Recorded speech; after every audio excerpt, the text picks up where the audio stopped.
Hello, good evening and welcome. This is Primetime News. I'm Nadim Majid. And I'm Rahna Farooq. Let's start off with a look at tonight's headlines. War heroes who sacrificed life and limb to free the nation from terrorism commemorated. All steps will be taken to ensure national security. A statement from the President.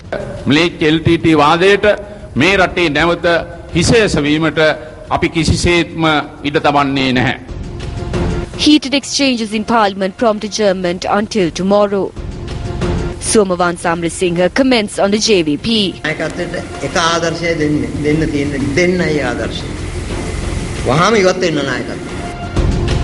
Rambumi rally for unity journeys from Anuradhapura to Karuwalaga Swaver. President Maithripala Sirisena says that his government accepts the responsibility of preventing the re-emergence of a war in the country. The president made this statement addressing the crowds present at the 2015 Ranaviru commemorative parade. The Ranaviru commemorative parade was held with much pomp and ceremony this morning on Samudra Mawata in Matara. The ceremony was attended by Prime Minister Ranil Wickremesinghe, former President Chandrika Bandaranaike Kumaratunga, Field Marshal Sarath Fonseca, Secretary to the President P.B. Abekun, Secretary of Defence BMUD Basnaika, Chief of Defence Staff General Jagat Jayasuriya, Commanders of the Tri-Forces, the Inspector General of Police, Ministers and Parliamentarians, State Officers and Ambassadors among other invitees. The proceedings got underway following the arrival of President Maithripala Sirisena.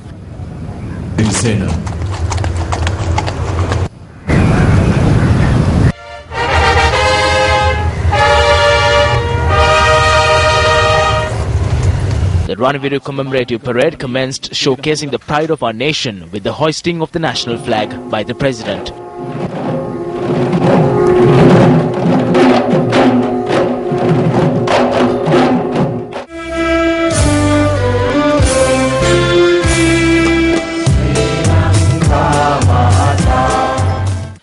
A minute of silence was observed to pay tribute to the heroes who sacrificed their lives to liberate Sri Lanka from the clutches of terrorism.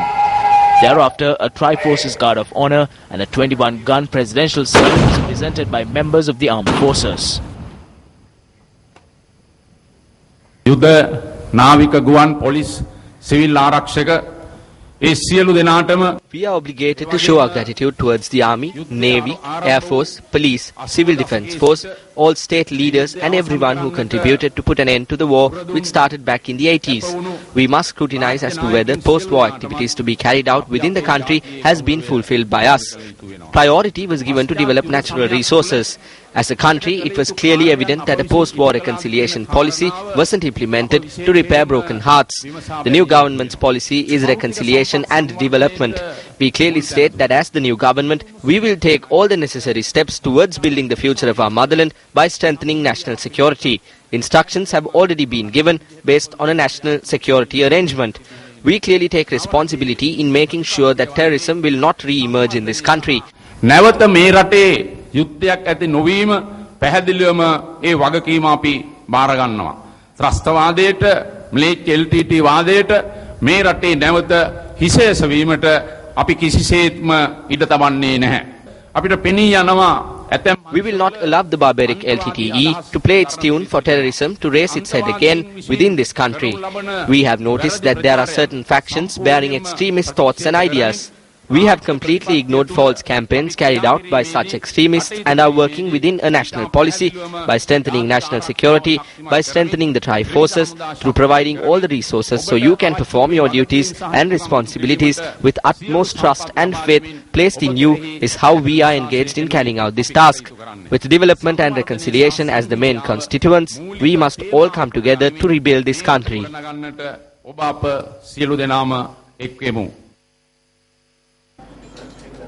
Following the President's address, the 2015 Ranaviru commemorative parade commenced. Let's take a look at some of the highlights.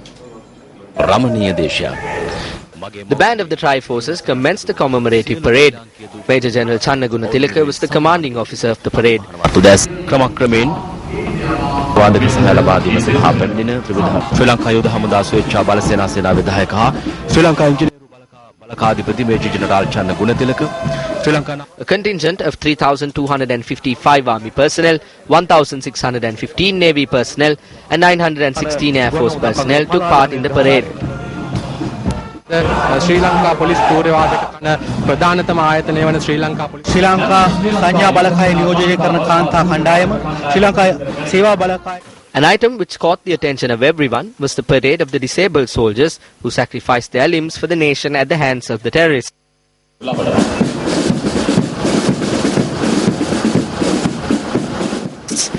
While 955 police officers and 555 members of the Civil Defence Force took part in the parade, a new inclusion to this year's celebrations was the parade of retired members of the Tri-Forces.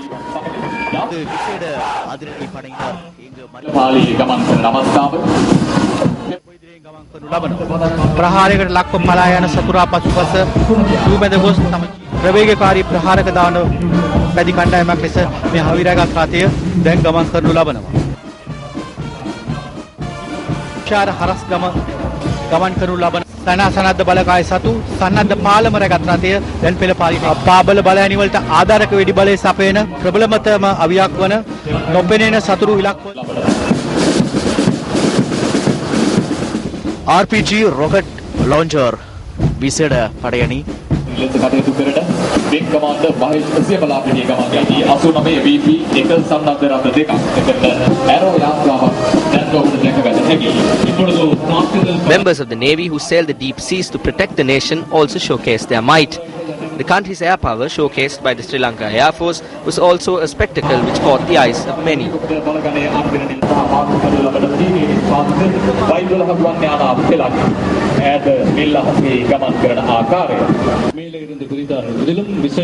මෙම අවස්ථාවට සපපෙරෙන ආකාරය අපි දකිනවා. විශේෂයෙන්ම ජාතික දජය රැගෙන ලුතිදන් colonel විජිත හෙට්ටිආරච්චි ගමන් කරා මුළු වායුගෝලයේ සමබරව තබා ගනිමින් පැමිණි.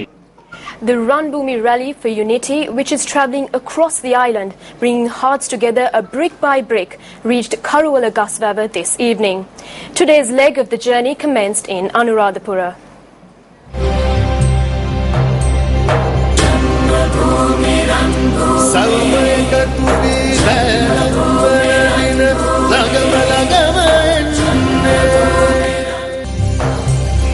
සමනුල කිරිසිපෙන හිරු කිරණින් ඇයම අවදි වන්නේ. Prior to the departure of the Ram Bhumi rally from Anuradhapura this morning, homage was paid to the Jayashree Mahabodhi and blessings were invoked. The Run Bhumi Rally for Unity marked the commencement of today's leg of the island-wide journey with a grand event held opposite the Anuradhapura Municipal Council with the blessings and best wishes of the people of Anuradhapura.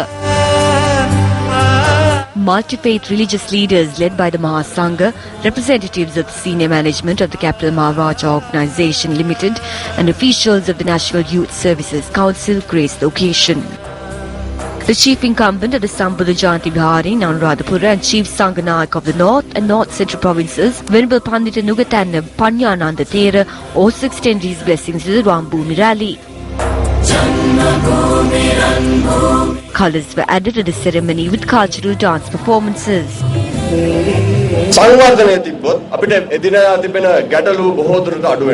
When there is development, most of our day-to-day problems will be reduced. We will not have to send our mothers, sisters, brothers and fathers to the Middle East.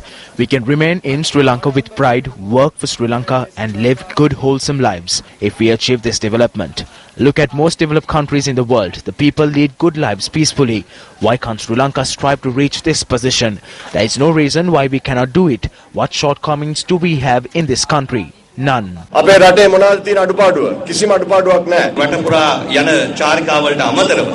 In addition to these island-wide journeys, there is much that we have done in the past several years. One is the Gammadha program, where we go from village to village. Then there is the Gammadha Krida program. Through such programs, we reach out across all of Sri Lanka. We touch the people every second of every minute of every hour of every day on radio and TV. Sirasa is the people's channel. As News First, we have gone beyond traditional news reporting and have positioned ourselves as a channel that is willing to go anywhere in the country at any time and serve the people. Rambani Rally for the Unity is the first step in this great journey towards to the national united harmony and this coexistence. This journey has been a revelation on how great things can be achieved when people come together. You must continue to empower and enrich the message of unity. My dear friend, we are not only building a monument to national unity today. Together, we are building the future and a bright future it is. The people of Anuradhapura ceremonially gifted the brick with the name of Anuradhapura engraved on it as a symbol of their commitment to unity and development.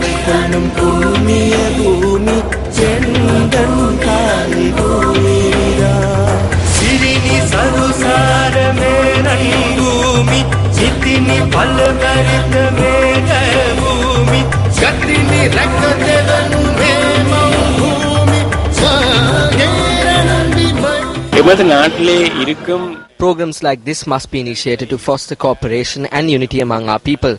I believe that we can achieve our concept of unity through this. We must all live together as one nation without divisions of community or religion. We extend our best wishes to this program. Such programs serve to increase cooperation among the people. Such programs should continue in the future. We give you our best wishes.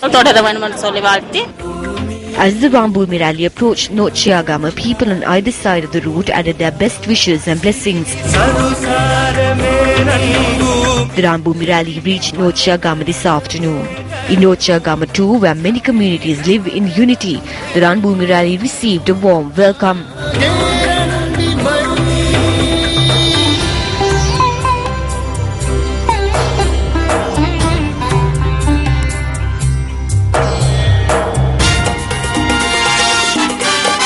The Sirasa Media Network carrying out such an initiative is something to be proud of, and that something gives happiness. Such an endeavour gives us strength. The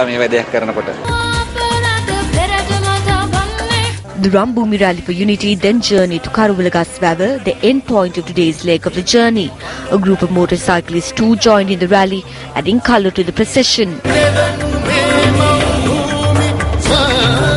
An Angampura exhibition held in Karuvalagaswava caught the eyes of many.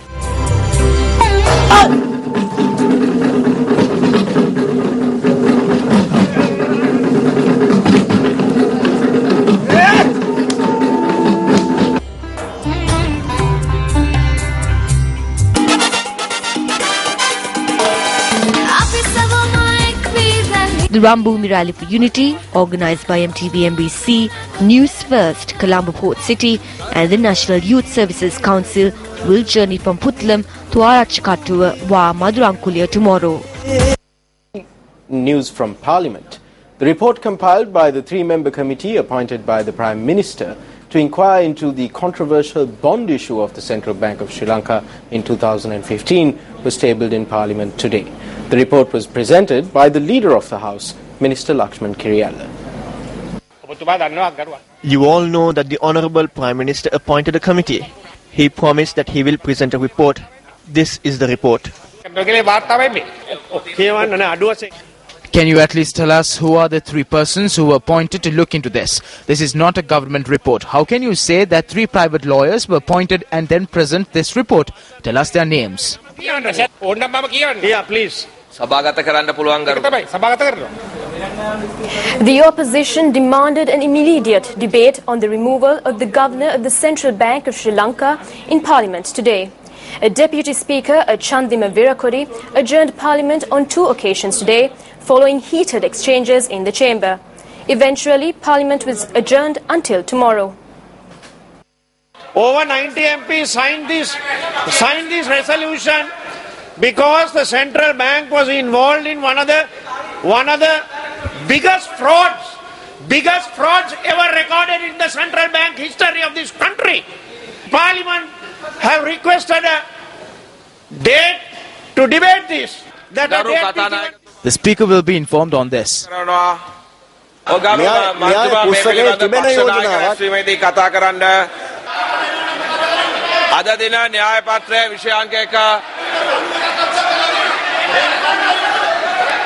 A tense situation then erupted in the chamber and the Deputy Speaker adjourned the House for 10 minutes. Parliament will be adjourned for 10 minutes. The situation within Parliament remained the same when the House reconvened.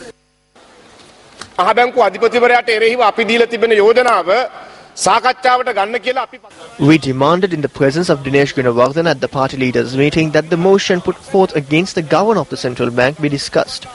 At that point of time, UNP ministers were of the stance that such a proposal can never be brought forth. We don't agree to that. Refusal to take up this proposal is clearly an attempt to cover up the biggest fraud committed under the 100-day program. 20 MPs have stood up. We demand that the proposal be taken up for debate.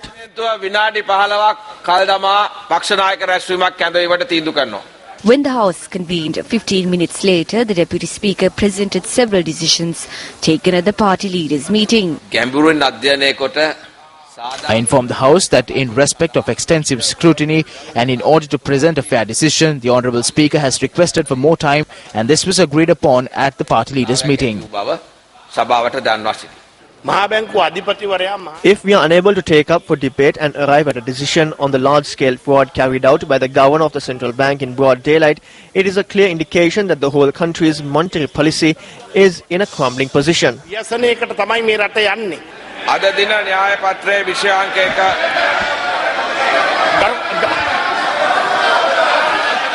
Efforts of the Deputy Speaker to commence proceedings in the House proved futile. We request the Parliament to be adjourned until the 21st of May.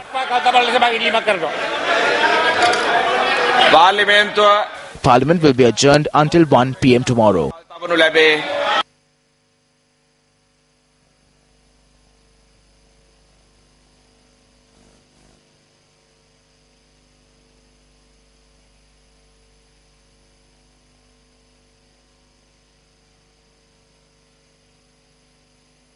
Welcome back to Primetime News. The Securities and Exchange Commission says investigations are ongoing into listed company Kalpitia Beach Resort PLC, which is yet to commence construction on a hotel project. The SEC says it is paying close attention to the failure to build the hotel in the stipulated time frame. This is the plot of land that was reportedly allocated for the construction of the Kalpitia Beach Resort Hotel. This footage obtained today shows that while no construction has been undertaken, it is evident that no preparations have been made to commence construction either.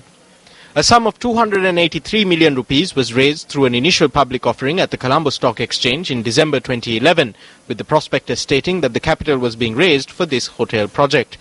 The SEC stated that the company in question had promised to build the hotel within 24 to 30 months. Who are the parties responsible for this transaction? The Kalpitia Beach Resort Hotel project was planned by Citrus Leisure PLC. While Prema Kure is the chairman of Citrus Leisure PLC, Dilit Jayavira, Varuni Fernando, Chandan Thalwatta, Sarva Amarasekara, Rajendra Seneviratna, Manoj Pilimathalawa, Suresh Demel and Vasula Premawardana function as directors. As per information on the official website of Citrus Leisure, construction on the Citrus Kalpitia Hotel was to commence in 2014. Given that construction is yet to get underway, the SEC has inquired into what was done with the capital raised from the shareholders. The issue price when the IPO was announced was 17 rupees and 50 cents a share. The stock rose to 24 rupees. The share is valued at 3 rupees and 60 cents at present. After the Police Financial Crimes Investigation Division recorded a statement from Dilit Jayavira, a director of the company undertaking this hotel project, regarding a transaction at the Colombo Stock Exchange, several media institutions reported on the matter over the past several days.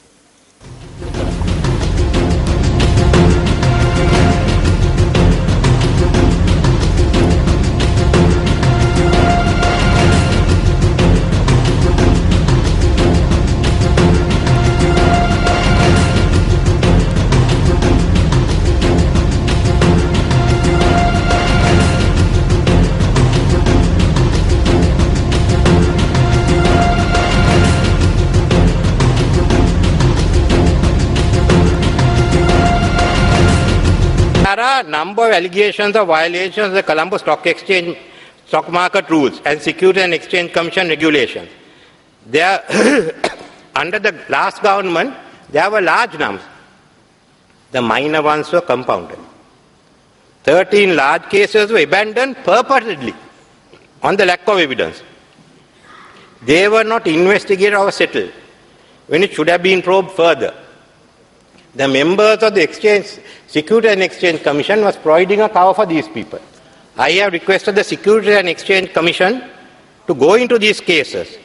If necessary, I will bring legislation to permit such an inquiry. I am also seeking for the appointment of a parliamentary select committee to inquire into these transactions. මම මේ ගැන දැන් යෝජනා ඉදිරිපත් කරලා තියෙනවා. අපේ ආර්ථික මුල් නැති කරලා තියෙන ඒගොල්ලෝ පුද්ගලයෝ මේකට. Take for example Dilip Jayawira. His role in the Colombo Land and Development Company and Reef Combo have to be probed by the authorities. Another example is Scott Newman and Kosala Hingama. Their roles in the environment resource investment require very close scrutiny.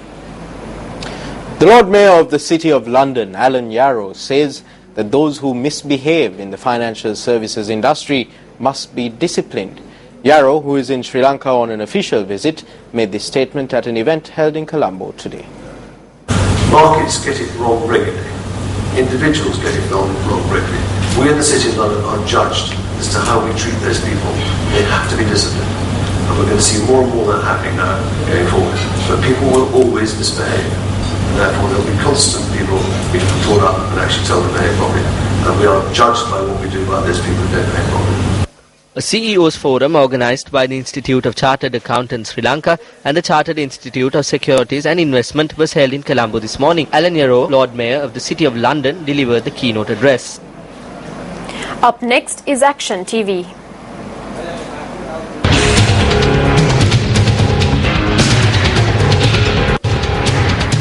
Cabinet approval was granted on the 22nd of April this year for the construction of the third and final phase of the Colombo Outer Ring Road, which runs from Kottava to Keravalapitia. The third phase, a 9.32 kilometre stretch from Kadawatha to Keravalapitia, is considered unique in the country's expressway system. This is because it is only after the construction of phase 3 of the Colombo Outer Ring Road will optimum benefit be reaped from the proposed expressway system. Although the current length of phase 3 is 9.32 kilometres in line with cabinet approval, as per a request made by the Sri Lankan government in the year 2000, the Japan International Cooperation Agency, or the JICA, submitted a plan for the stretch from Kadawatha to Keravalapitia, which was only 8 kilometres long. The estimated cost at the time was 28.53 billion rupees. The necessary financial allocations could be obtained through a loan from JICA. This project, which is being undertaken 15 years later, is different in size and cost to the initial plan that was drawn up. There are also contradictions between the statements made by the government on the usage of the third phase, statements made by the government leaders including the Prime Minister. As per the official announcement issued as per the cabinet decision on the 22nd of April, the cost of phase 3 of the Colombo Outer Ring Road is 66.689 billion rupees. Incidentally, this is the same cost approved by the cabinet of the previous government in January 2013. This also proves that statements made by government seniors, including the Prime Minister, to the effect that they negotiated with a Chinese company undertaking the construction to reduce the cost by 40% are false. Nevertheless, the document presented to the Cabinet on the 22nd of April by the subject minister proves that the new government has conducted a review of the expense and technical matters related to this project. If approval was granted for this document, then what is being constructed is not a road that will cost what was stated in this announcement issued following the cabinet decision. More on this story on Action TV tomorrow.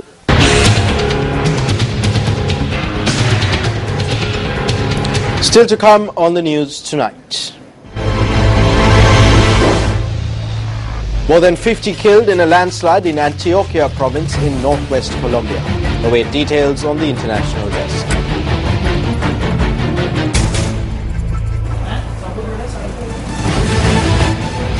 Somawan Samarasinghe, the former JVP leader, claims that the conspiracy against the president is not over. Speaking at a media briefing held in Colombo today, Amarasinghe expressed these views. In 1.5 months, we are hoping to create a party that will promote social justice and democracy. At this juncture, the Janata Vimukti Peramuna have abandoned their responsibilities.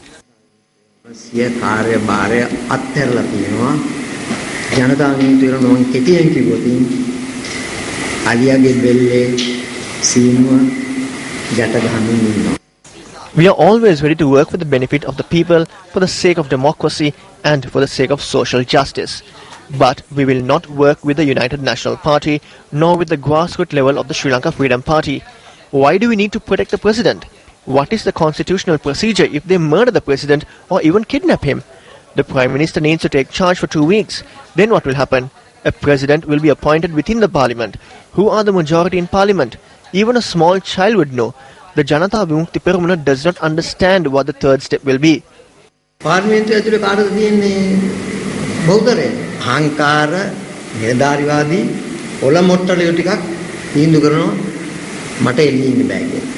have never been dependent on this party.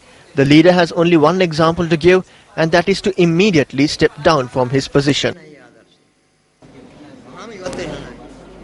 An assistant superintendent of police and a police sergeant attached to the Presidential Security Division have been remanded over the incident where an army corporal carried a firearm into a meeting attended by the president in Angunakola Palace. They were placed in remand custody after being produced before the Angunakola Palace Magistrate Court this morning. The army corporal in question, who claims that he carried the firearm for the protection of MP Nama Rajapaksa, was arrested by the Criminal Investigation Department and was later remanded. An assistant superintendent of police and police sergeant were also brought before the court during the court case against the army corporal. The two officers were brought before the court over negligence of their duties. The magistrate then remanded all three suspects until the 1st of June. The police say the two officers have already been interdicted. A Minister of Samurdhi and Housing, Sajid Premadasa, says that whilst politicians should listen to the opinion of the people, they must also respect the people's will. He made this statement at an event held in Hambantota yesterday. An event was held to present appointment letters to employees of the Hambantota Sultan who were victims of political vengeance under the previous regime. We have now embarked on a new journey. Not a journey where we are trapped within a certain framework. This is the hope of the country. Friends, we must listen to the public's opinion. Not only this, we must also respect public referendum. How can we stop a new president from leading the country? Don't you think it is not possible to make small changes in the law and policies of the country and keep the same individual in power? That was the culture in the past, but the people of this country have now shunned such acts. Shantha Bandara, the Deputy Minister of Media, speaking to reporters at the Department of Government Information, said a group in Parliament is obstructing the passage of the 20th Amendment to the Constitution. දැන් සමහර අය 20 වෙනි ආණ්ඩුක්‍රම ව්‍යවස්ථා සංශෝධනයේ කකුලෙන් අදිනවා. ඒක කඩාකප්පල් කරන්න හදනවා. Some are making obstructions to the passage of the 20th Amendment to the Constitution. They are trying to sabotage it. They are not allowing it to be passed. This is wrong. The 20th Amendment to the Constitution is required for the change in the electoral system. There are some who are attempting to halt this because of their narrow political aims. A better system has been created. They are making proposals to stop this system. We are disappointed over this.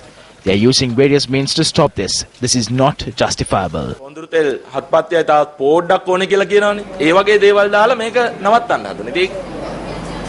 Time now for the cartoon of the day.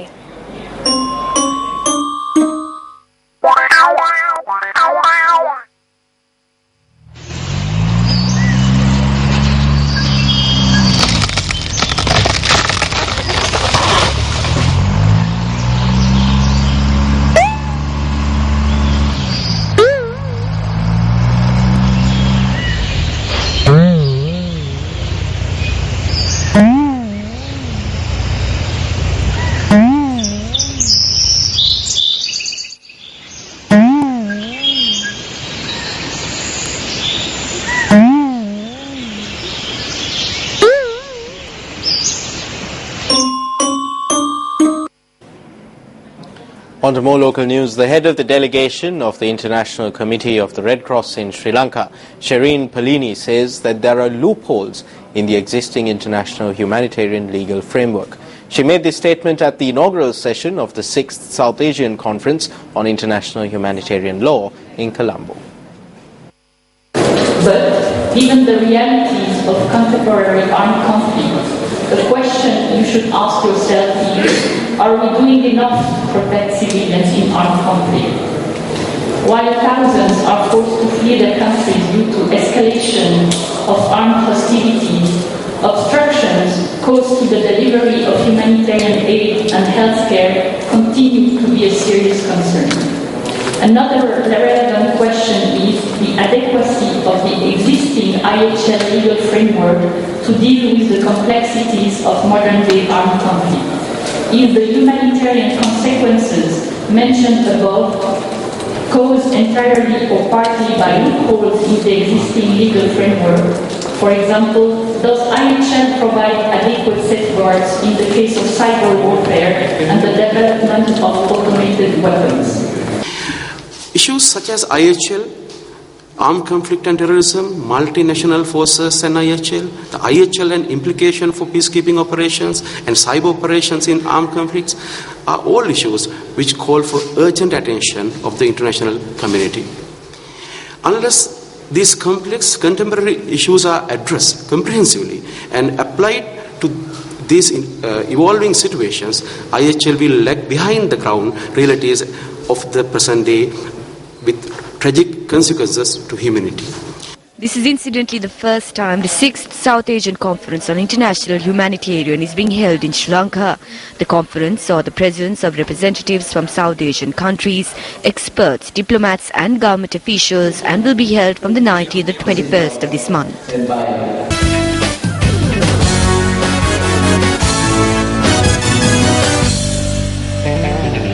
Pakistan has announced surprise recalls for former captain Shoaib Malik and paceman Mohammad Sami, but left out struggling spinner Saeed Ajmal for the two 2020s internationals against Zimbabwe. And that's the wrap of Primetime News. I'm Rahna Farooq. And I'm Nadim Majid. Just a reminder that you can keep up to date with all of the news we're following here at News First by visiting our website Newsfirst.lk. Good night and good luck.